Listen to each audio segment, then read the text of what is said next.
You heard that, right? The whole room went still. The baby music stopped mid-note. And then, Angela Miller, your transfer from maternity funds on October 3rd has been completed. That voice didn't come from a person. It came from the busted, rust-stained stroller my sister had just mocked me with. And in that moment I had one question spinning in my mind. How do you destroy someone using the very weapon they handed you with a smile? Let me take you back. Because this story didn't start with betrayal. It started with hope. And a party I thought would change everything. The sun filtered softly through the kitchen windows that morning, dancing across trays of lemon cupcakes and glass pitchers of iced hibiscus tea. I had tied tiny gold ribbons around each spoon, made personalized thank you cards for the guests, and arranged the pastel balloons myself, because I wanted it to feel personal, real, like something a mother-to-be would remember when everything else got blurry in the chaos of diapers and sleepless nights. This was my baby shower. My moment. After 5 long years of heartbreak, hormone treatments, and surgeries that left more scars than just physical, I was finally 8 months pregnant. And for the first time in forever I felt like I could breathe. I had spent $173 on supplies, painfully aware of every cent, but committed to making it perfect. Because unlike my sister, Angela, I didn't have a 6-figure salary or an event planner on speed dial. I had me, my husband Nick, and this baby kicking gently beneath my ribs like a soft reminder of everything I had survived. I moved slowly through the living room, adjusting flower vases and rechecking the music playlist. The guests were due to arrive in 30 minutes, and Nick had just returned from the bakery with the giraffe-shaped balloon bouquet I asked for. He kissed my forehead and whispered, "Looks perfect, Sam." I smiled, but something fluttered in my stomach that had nothing to do with the baby, because 2 names still hadn't RSVP'd. 2 people I'd invited more out of duty than hope. My mother, Lydia, and my older sister, Angela. Angela was the golden child. She got straight A's, scholarships, promotions. Her Christmas cards looked like they were airbrushed by angels. Meanwhile, I was the daughter who needed extra support. The one who cried at commercials, who asked for help and usually got a sigh in return. But maybe today would be different. Maybe a baby would be enough to make them look at me and see more than someone who barely measured up. By noon, the house was alive with the hum of conversation and clinking glasses. My neighbor Barbara brought a hand-knitted baby blanket. My coworkers from the elementary school arrived with gift bags and way too many hugs. For a moment, I forgot about the flutter in my chest. Then the doorbell rang. I opened it to see Angela, heels sharp as her smile, flanked by our mother Lydia, who held a plastic grocery store fruit tray like it had been picked up on the way. Angela didn't hug me. She didn't even say hello. Just walked in like she owned the place, lipstick perfect, sunglasses still on, and behind her, she rolled in. A stroller. If you could call it that. One wheel was bent inward. The fabric was sun-bleached and torn. A faint stain, coffee maybe? Or something worse, decorated the base. And the smell. It was the smell of something that had spent too long in a damp basement. Angela didn't even look at it. She just let go of the handle and said loud enough for everyone to hear. It fits her vibe. A little used, a little tragic. Laughter didn't follow. Just silence. And then, as if scripted, Lydia added with a smile, "At least she's not expecting us to throw her a real shower. She should be grateful." I felt heat rise in my cheeks. My mouth opened but no words came out. I stood there frozen as guests looked away, shuffled, awkward in their politeness. Nick reached for my hand, a subtle squeeze beneath the table. But even that didn't stop the nausea rising in my throat. I had spent 5 years becoming a mother. But in their eyes I was still just Sam, the one they tolerated. I smiled, or something close to it, because I had learned how to play quiet, how to shrink in my own story. But this time, I wasn't the only one with a secret. And Angela had just brought mine to the party, wrapped in rust, ready to speak. She walked in like a thunderstorm in heels. Angela had always been that way, commanding attention without saying a word. Her blazer was designer, her perfume unmistakably expensive, and her hair didn't dare move without permission. As she stepped through the door, it was like someone had dimmed the warmth in the room. Conversations slowed. Eyes shifted. And behind her trailed that thing. I don't know what I was expecting her to bring. Maybe a gift card. Maybe nothing at all. But I definitely wasn't expecting a stroller that looked like it had been salvaged from a landfill. The front wheel wobbled as she pushed it inside. A chunk of plastic was missing from the tray. The handle had duct tape wrapped around one side. The whole thing squeaked like a dying shopping cart. Angela let it roll forward with a shrug. "It fits her vibe," she said loud and clear. "A little used, a little tragic." The words hit harder than I expected. Not just because of what she said, but because of how easily she said it. Like it wasn't cruel. Like it was a joke I was supposed to laugh at.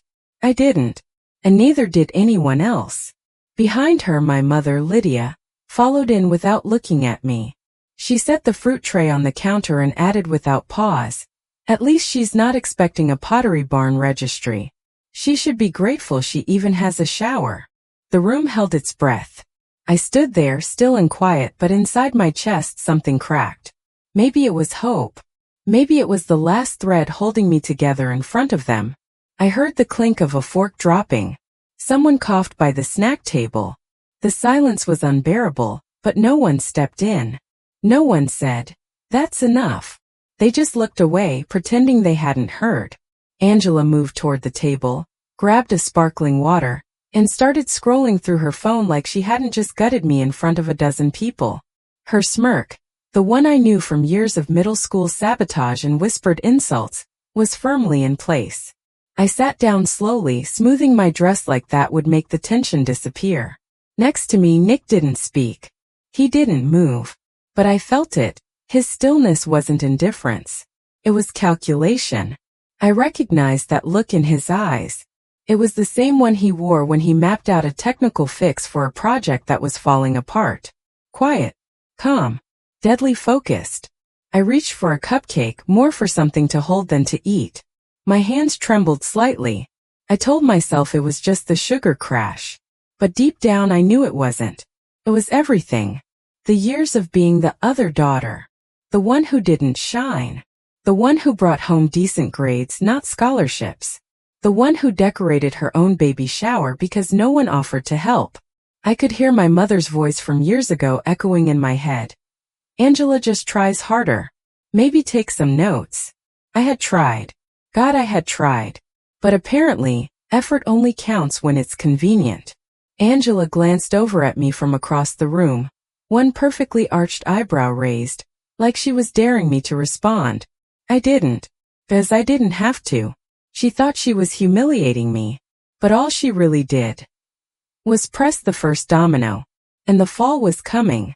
The first time I saw two pink lines, I cried in the parking lot of a CVS. Not out of fear, out of disbelief. I had already accepted that motherhood might never happen for me. That I'd be the aunt, the teacher, the friend who made cupcakes for someone else's baby shower. But never my own. I had spent 5 years inside the sterile halls of fertility clinics. Nick and I had drained our savings, over $40,000, on procedures that left me bruised, physically and emotionally. IVF, IUI, blood tests every week, hormone injections that turned me into a person I didn't even recognize. We'd lost 4 pregnancies. 4. And each time I had to call my mom and hear her say, "Maybe it's just not in God's plan." No comfort. No visit. Just that familiar dismissive tone that made the pain feel heavier. Angela, of course, got pregnant on her honeymoon. Twice. Her birth announcements looked like magazine covers. She never had to ask for help. She didn't know what it was like to sit alone on the bathroom floor, clutching a test and praying like it was the only thing that could save you.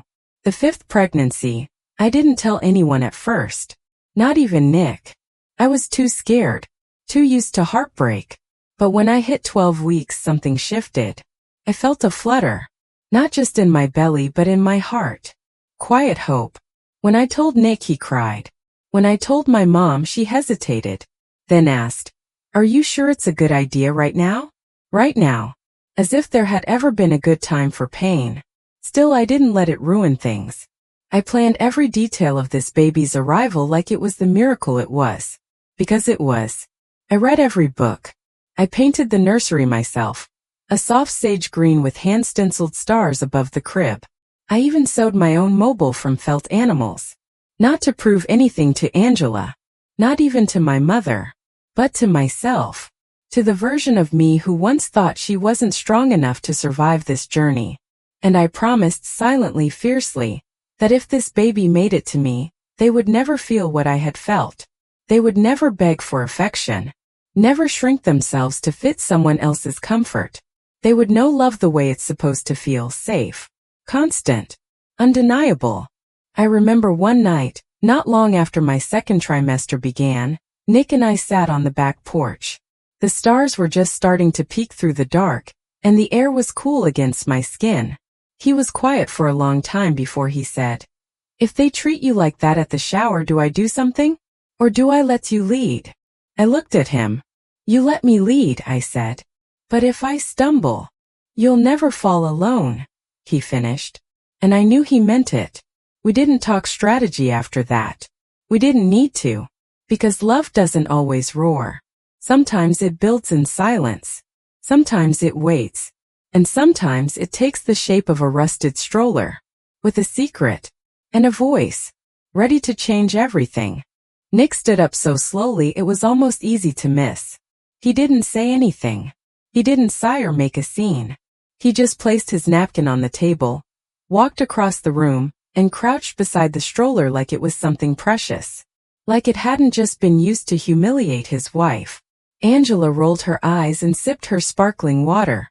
"It's a stroller, not a sculpture," she muttered, just loud enough for the guests to hear. Nick didn't respond. He ran his fingers along the worn handle, brushing aside the frayed duct tape. He tilted the frame gently, examining the undercarriage like he was inspecting an antique. I watched him, heart pounding, not because I didn't know what he was doing, but because I did. Nick was never loud, never impulsive. He was the kind of man who solved problems like puzzles, not battles. But when he moved with that kind of calm, I knew something was coming. He looked at me from across the room. Just one glance. Just long enough for my hands to stop shaking. Then he reached beneath the handlebar, into a panel no one else even noticed, and pressed something small, hidden, deliberate. Click. It was so soft that half the room didn't even hear it. But I did. The stroller gave a soft mechanical hum. The front wheel straightened with a quiet hiss. The sunshade lifted on its own with a smooth hydraulic motion, revealing a pristine cushioned interior, sleek dark gray, lined with cooling mesh and a tiny embroidered star on the headrest. People started whispering. Then a light flickered from the side of the frame. A narrow panel slid open, revealing a set of pastel-colored LED strips glowing gently under the fabric. Angela stiffened. "What the hell is that?" she asked, suddenly less amused. Nick stood up slowly, dusted off his jeans, and walked back to me. The room had gone completely silent again, but it wasn't awkward this time. It was charged. Nick took my hand under the table, his fingers wrapping gently around mine. Then a soft, melodic voice, calm, clear, and undeniably artificial, spoke from the stroller. "Welcome, baby Aspen." Gasps. One or two startled laughs. A few phones came out, recording instinctively. Angela took a step back. Nick leaned over and tapped a second button along the base. Another soft whir. The handlebar lit up with a small touchscreen, temperature control, noise level adjustment, and even a voice record feature. He looked around the room and said casually, "It's something I've been working on with a friend from my grad program. A little side project. Was going to surprise Sam next week. But I guess Angela helped me reveal it early." Angela's mouth opened. No words came out. Nick turned to her and added, "It might look rough on the outside, but sometimes the most beautiful things need a little more than surface-level judgment." He said it kindly. No malice. No bite. Which made it land even harder. Angela blinked, struggling to recover. "Well," she snapped, "at least it's not completely useless. I figured you two didn't exactly have the budget for anything nicer." That's when the second voice came through. Not the greeting voice. Another voice. Pre-recorded. Angela Miller. Your transfer from maternity funds on October 3rd has been completed. Her face drained of color. Gasps turned to stunned silence. Nick didn't flinch. He just reached down and tapped another setting. The screen glowed again. Another message queued. Angela backed up, one hand clutching her purse like it might save her. I stood up, my belly heavy, my spine straighter than it had been all day. Angela had brought a weapon to shame me. But she didn't realize it was rigged to speak the one thing she never expected to be heard. Her secret. And now it had a voice. Angela froze. Her hand, still wrapped around the strap of her designer purse, trembled just slightly. Not enough for most people to notice, but I noticed. Because I had spent my entire life reading her face, trying to stay one step ahead of her judgment. The voice from the stroller repeated, calm and unbothered. Angela Miller. Transfer completed. Maternity funds. October 3rd. Total. $6,500. No one moved. The room that had once buzzed with laughter and conversation had gone stone silent. Every guest caught between shock and curiosity. Barbara, my neighbor, slowly lowered her phone, her jaw halfway open. Angela looked at Nick, then at me, then back at the stroller like it had personally betrayed her. That's fake, she said finally, voice tight. You must have faked that. Nick didn't say a word. The screen on the handlebar lit again, displaying a spreadsheet of anonymized transactions. Just numbers, just dates. Yet all completely real. All pulled from an account that had once belonged to my late grandmother, set aside specifically for fertility treatments for any woman in the family who needed help bringing life into the world. Angela had been the executor. She was supposed to protect it.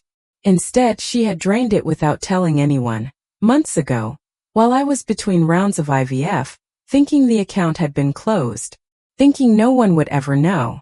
She hadn't counted on Nick. He'd found it by accident, while doing a routine audit of our finances, trying to help me apply for a small grant.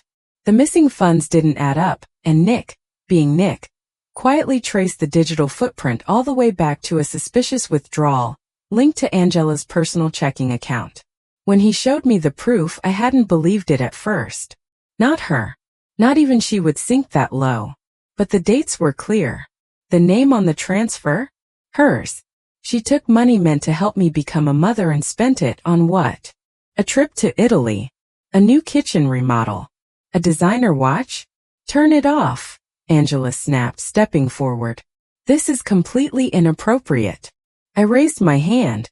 You brought that stroller here to humiliate me, I said. My voice was calm, clear. But it turns out the real surprise is what it remembered. She blinked. Her face flushed. Her mouth opened, but nothing came out. For years, I continued, you've used your position to control who gets what, to decide who's worthy of support. And all I ever wanted was a little bit of grace. Maybe a tiny piece of the love you hand out so easily to people who match your standards. Angela took another step forward. I didn't. It wasn't what you think. Then what was it? I asked. Because I was lying in bed, unable to afford another round of treatment, thinking maybe it was over. While you were signing off on a transfer, you thought no one would see. The stroller's voice, almost comically gentle, chimed in again. Maternity Trust Record 112. Closed. October 3rd. Beneficiary, Angela Miller. The words hung in the air like a verdict. Angela's smirk had completely vanished now. Her face was pale, eyes darting toward the door. People were murmuring, exchanging glances. No one was laughing anymore.